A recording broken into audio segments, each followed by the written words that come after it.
Em nome do Pai, do Filho e do Espírito Santo. Amém. Bom dia. Hoje é terça-feira, dia 30 de setembro. Estamos encerrando mais um mês. Que o nosso coração esteja agradecido por todas as bênçãos que recebemos ao longo desse mês. Hoje a igreja também celebra São Jerônimo, ele que é presbítero e doutor de nossa igreja. A palavra é de Lucas, no 9º capítulo. Estava chegando o tempo de Jesus ser levado para o céu. Então ele tomou a firme decisão de partir para Jerusalém e enviou mensageiros à sua frente. Estes puseram-se a caminho e entraram num povoado de samaritanos para preparar hospedagem para Jesus. Mas os samaritanos não receberam, pois Jesus dava a impressão de que ia a Jerusalém. Vendo isso, os discípulos Tiago e João disseram: Senhor, queres que mandemos descer fogo do céu para destruí-los? Jesus, porém, voltou-se e repreendeu-os, e partiram para outro povoado. Palavra da salvação. Glória a vós, Senhor.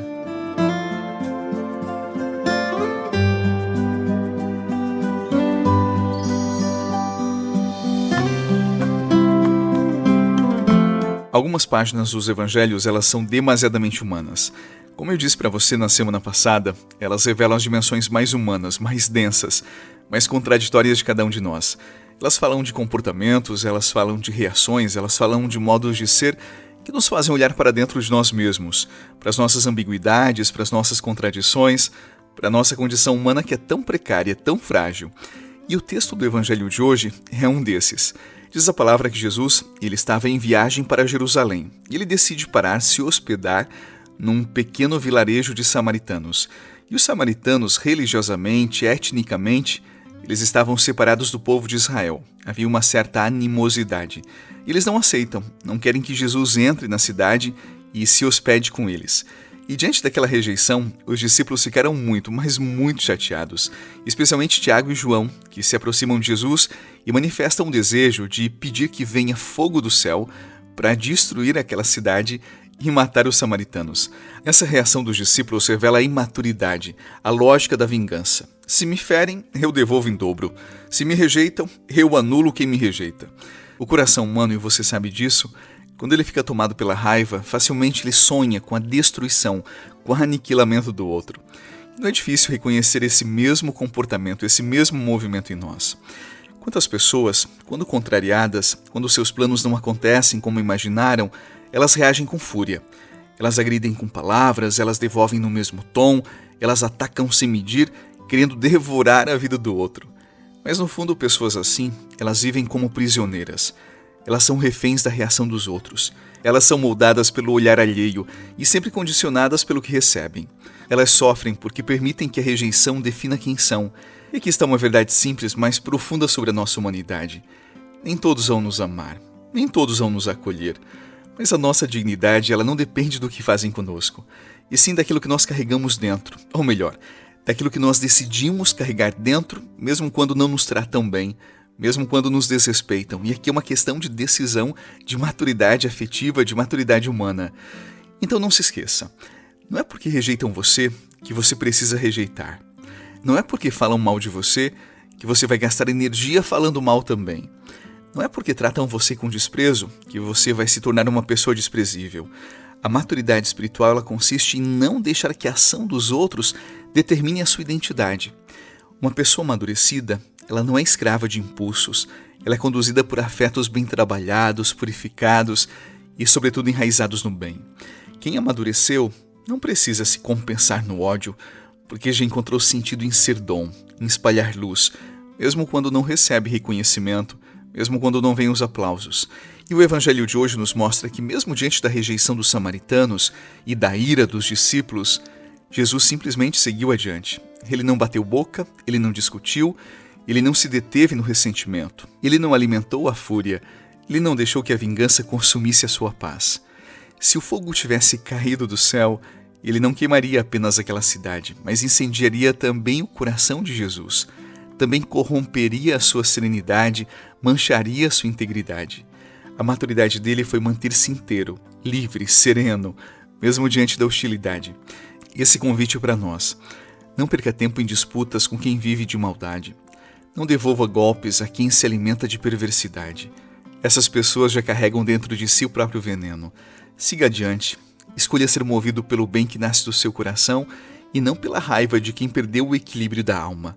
Porque é nessa liberdade de si que nós experimentamos uma grande leveza.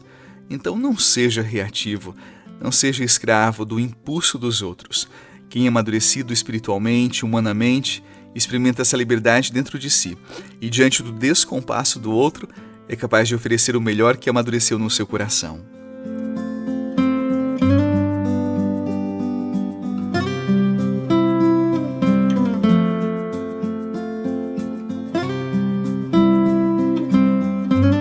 E hoje eu quero compartilhar com você uma grande alegria.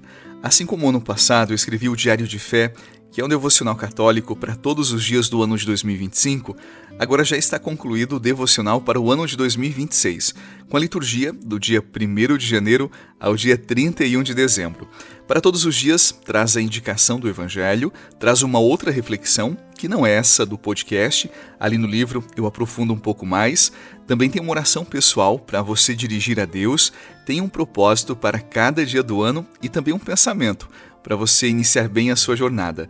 Vem também com a indicação do dia da semana e um espaço para você escrever sobre a sua jornada espiritual ou um pouco sobre a sua rotina, os seus compromissos, serve também como agenda. Como eu disse, é um livro para o ano todo, do dia 1º de janeiro ao dia 31 de dezembro. Ele já está disponível para você adquirir no site www.padreeduardorocha.com.br. Eu lembro que nós entregamos para o Brasil todo e se você é pessoa jurídica, se você tem uma pequena livraria, se você tem um espaço comercial e deseja colocar esse livro, faça contato conosco e nós passaremos todas as informações para que você coloque aí também no seu espaço comercial. E eu escrevi um segundo livro. Esse livro tem como título A Mesa com Deus. Eu tenho observado nesses últimos tempos que muitas famílias já não rezam antes da principal refeição da casa. As famílias têm se esquecido de que a mesa, para nós católicos, para nós cristãos, é um lugar sagrado. E por isso eu escrevi esse livro com um ciclo de 100 orações. Assim que termina a 100ª, a família retorna para a primeira. Para cada dia tem um pequeno texto bíblico, tem uma oração dirigida a Deus pedindo a bênção sobre os alimentos e sobre a casa, e depois uma espécie de pensamento ou ensino para que os pais eduquem melhor os seus filhos, para que o casal viva melhor o seu matrimônio, tudo baseado nos ensinos da nossa igreja. Uma forma de edificar a sua família e o seu lar. Os 2 livros já estão à pronta entrega, você encontra no site www.padreeduardorocha.com.br. Eu peço que você ajude a divulgar porque poucas pessoas sabem que nós também temos um devocional católico que segue a liturgia da igreja e, como disse, esse é para o ano de 2026 e seguirá integralmente a liturgia da igreja. Eu conto com a sua ajuda para que mais pessoas conheçam esse material e possam aprimorar, disciplinar e crescer na vida de fé. Que Deus abençoe você, a sua terça, o seu trabalho, as pessoas que você ama e dê paz ao seu coração. Em nome do Pai, do Filho e do Espírito Santo. Amém. A você eu desejo uma excelente jornada, paz e até a noite, se Deus quiser.